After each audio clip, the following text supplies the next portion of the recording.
RR6 news కి స్వాగతం. నెల్లూరు జిల్లా మనుబోలు మండలం అక్కంపేటలో నిర్వహించిన ఉపాధి హామీ పరిరక్షణ యాత్రలో పిసిసి అధ్యక్షురాలు వైఎస్ షర్మిల పాల్గొన్నారు. ఈ సందర్భంగా వైఎస్ రాజశేఖర రెడ్డి కాంస్య విగ్రహాన్ని షర్మిల ప్రారంభించారు. ఉపాధి హామీ కూలీలతో ముఖాముఖి కార్యక్రమంలో నిర్వహించారు. ఈ సందర్భంగా వైఎస్ షర్మిల మాట్లాడుతూ ఇప్పటికీ రాజశేఖర రెడ్డి పేద ప్రజల గుండెల్లో నిలుచున్నారని, రైతులకు రుణమాఫీ చేసిన ఘనత వైఎస్ఆర్కే దక్కుతుందన్నారు. ఉపాధి హామీ పథకం ద్వారా కోట్ల మంది పేదల జీవితాల్లో వెలుగొచ్చిందని, దేశంలో మొట్టమొదటిగా ఉపాధి హామీ ప్రారంభించిన రాష్ట్రం ఆంధ్రప్రదేశ్ అని తెలిపారు. రాజశేఖర రెడ్డి ఉన్నప్పుడు ఉపాధి హామీ పథకం సవ్యంగా జరిగేదని, ఉపాధి హామీ పథకం ప్రస్తుతం పూర్తిగా నిర్వీర్యమైందని ఎద్దేవా చేశారు. ఉపాధి హామీ పథకం కాంగ్రెస్ పార్టీ తెచ్చిన అద్భుతమైన పథకం అని అన్నారు.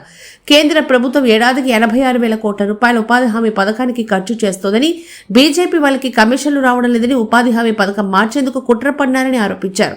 మహాత్మా గాంధీ పేరుతో ఉన్న ఉపాధి హామీ పథకాన్ని కూనీ చేసే చర్యలు బీజేపీ చేస్తోందన్నారు. చంద్రబాబు మోడీ చుట్టూ తిరుగుతూ అడుక్కుంటున్నారని విమర్శించారు. టీడీపీ, వైసీపీ, జనసేన పార్టీలు బీజేపీకి బినామీలుగా ఉన్నారని అన్నారు.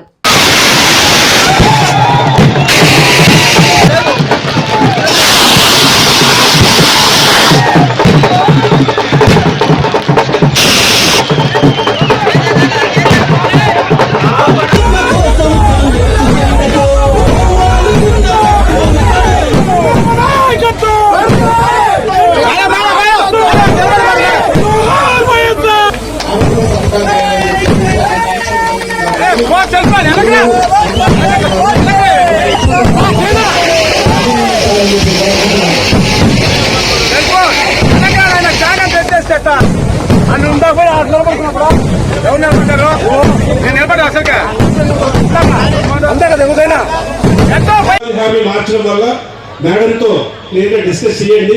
అందరికీ కూడా అవకాశం ఇస్తారు. క్లియర్ గా చెప్పండి. మీ కష్టం అంతా తెలుసుకొని మేడం గ్యారంటీగా ఇట్టి పరిస్థితుల్లో మళ్ళీ కరువు పని గురించి బాగా జరుగుతుందా, ఏదైనా చెయ్యాలా, ఏదైనా సమస్య ఉందా? పేరు ఉంది, ఇప్పుడు నా పేరు లేదు. ఉపాధి హామీకి పని జాబ్ కార్డ్ లో నీ పేరు లేదమ్మా. లేదు, జాబ్ కార్డ్ క్యాన్సిల్ అయిపోయింది. ఓకే, సునీల్ అన్న అడిగాను, అంతమంది వైసీపీ చేయలేదు, జాబ్ కార్డ్ తీసేశారు. చాలా మందికి జాబ్ కార్డు ఇచ్చింది ప్రభుత్వం. అలాంటి వాళ్ళు ఇంకా ఎవరైనా ఉంటే మాట్లాడొచ్చమ్మా.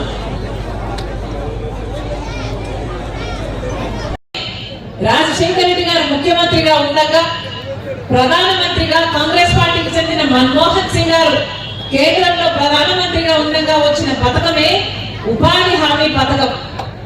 ఉపాధి హామీ పథకం దీన్ని మహాత్మా గాంధీ జాతీయ గ్రామీణ ఉపాధి హామీ పథకం అంటారు. చాలా చోట్ల కరువు పని అని కూడా అంటారు.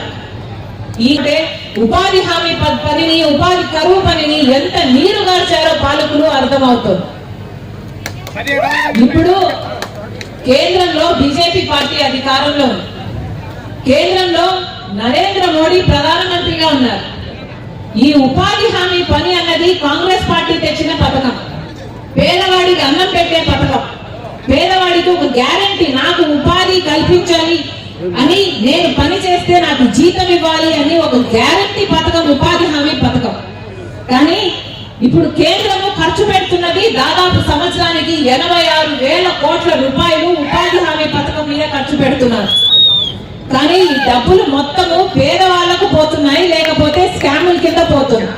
బీజేపీ పార్టీకి రావట్లేదు కదా, అందుకనే ఈ పథకాన్ని మొత్తానికే ఎత్తేయాలని చూస్తుంది ఇప్పుడు బీజేపీ ప్రభుత్వం. ఇప్పుడు మొత్తానికే ఈ మహాత్మా గాంధీ జాతీయ గ్రామీణ ఉపాధి హామీ పథకాన్ని తొలగించేసి ఒక కొత్త చట్టం తెస్తారట. దానికి విబి గ్రామ్ అని పేరు పెడతారట. ఈ కొత్త పథకం ఇంకొక 6 నెలల్లో అమలు అవుతుందట. దీని విధి విధానాలు ఎలా ఉంటాయంటే, ఎట్లయితే ఉపాధి హామీ పథకంలో మన గ్రామాలు నిర్ణయించేయి ఏ పని చేసుకోవాలి అని గ్రామ సభలు పెట్టేవారు. గ్రామ సభలో మా ఊరికి రోడ్డు కావాలా, బావి కావాలా, లేక చేనులో గట్లు కావాలా, లేక పూడికలు తీయాలా అని ఆ గ్రామ సభలో ఉపాధి హామీ పనికి ఏమి చేయాలి అని నిర్ణయించేవారు. కానీ ఇప్పుడు బీజేపీ తెస్తున్న ఈ కొత్త చట్టంలో గ్రామ సభల జోక్యమే ఉండదు. అసలు గ్రామ సభలు నిర్ణయించవు ఏ పని చేయాలి. రాష్ట్ర ప్రభుత్వం అన్ని డబ్బులు పెట్టుకునే పరిస్థితిలో ఉందని మీరు అనుకుంటున్నారా? జగన్మోహన్ రెడ్డి గారు 5 సంవత్సరాలు ముఖ్యమంత్రిగా ఉన్నారు. తర్వాత చంద్రబాబు గారు ఇప్పుడు ముఖ్యమంత్రిగా ఉన్నారు. అంతకు ముందు మళ్ళీ చంద్రబాబు గారు ముఖ్యమంత్రిగా ఉన్నారు. ఇప్పటికే మన రాష్ట్రంలో 14 లక్షల కోట్ల రూపాయలు అప్పుల కుప్ప ఉంది మన నెత్తి మీద, మన రాష్ట్రం మీద, మన బిడ్డల మీద. ఇన్ని అప్పులు పెట్టుకొని మళ్ళీ ఇప్పుడు ఈ పథకానికి కూడా రాష్ట్ర ప్రభుత్వమే 40% నిధులు పెట్టుకోవాలి అంటే ఒకవేళ పెట్టుకోవాలి అన్న చిత్తశుద్ధి ఉన్నా కూడా పెట్టుకునే పరిస్థితి లేదు. మరి అలాంటప్పుడు ఉపాధి హామీకి రాష్ట్ర ప్రభుత్వం 40% నిధులు పెట్టుకోకపోతే, ఉపాధి హామీ నిర్వీర్యం అయిపోతే ఇక కేంద్రం పెట్టుకునే 60% కూడా పెట్టుకోవాల్సిన పని ఉండదు. ఆ డబ్బులు మొత్తం కేంద్ర ప్రభుత్వం మిగిలించుకుంటుంది. ఇది మీరు చేస్తున్న ద్రోహం. ఈ చట్టానికి చంద్రబాబు గారు పార్లమెంటులో మద్దతు ఇచ్చి మళ్ళీ ఇప్పుడు కేంద్రం చుట్టూ తిరుగుతున్నారు. ఉపాధి పని కోసము మాకు డబ్బులు ఇవ్వండి అని. కేంద్రంలో మద్దతు ఇవ్వడం ఎందుకు, పార్లమెంటులో మద్దతు ఇవ్వడం ఎందుకు, ఆ తర్వాత మళ్ళీ మోడీ చుట్టూ తిరిగి అడుక్కోవడం ఎందుకు? ఈ రోజు మన రాష్ట్రంలో ఎంత మంది ఎంపీలు ఉన్నారో మొత్తం అందరూ బీజేపీ ఎంపీలుగా తయారయ్యారు, బీజేపీ బినామీలుగా తయారయ్యారు. చంద్రబాబు గారు ఎంపీలైనా, పవన్ కళ్యాణ్ గారు ఎంపీలైనా, ఆఖరికి జగన్మోహన్ రెడ్డి గారు ఎంపీలైనా సరే మొత్తం అందరూ బీజేపీ పార్టీకే మద్దతుగా నిలబడ్డారు. మొత్తం అందరూ బీజేపీకి బినామీలుగా మారారు, బీజేపీకి బానిసలుగా మారారు. ఇది వాస్తవం మన రాష్ట్రంలో ఈ రోజు పరిస్థితి. ఒక్కరికంటే ఒక్కరి కూటమి సర్కారు ఎలాగో మాట్లాడదు బీజేపీ గురించి, కూటమి సర్కారు ఎలాగో తప్పుపట్టదు బీజేపీ గురించి.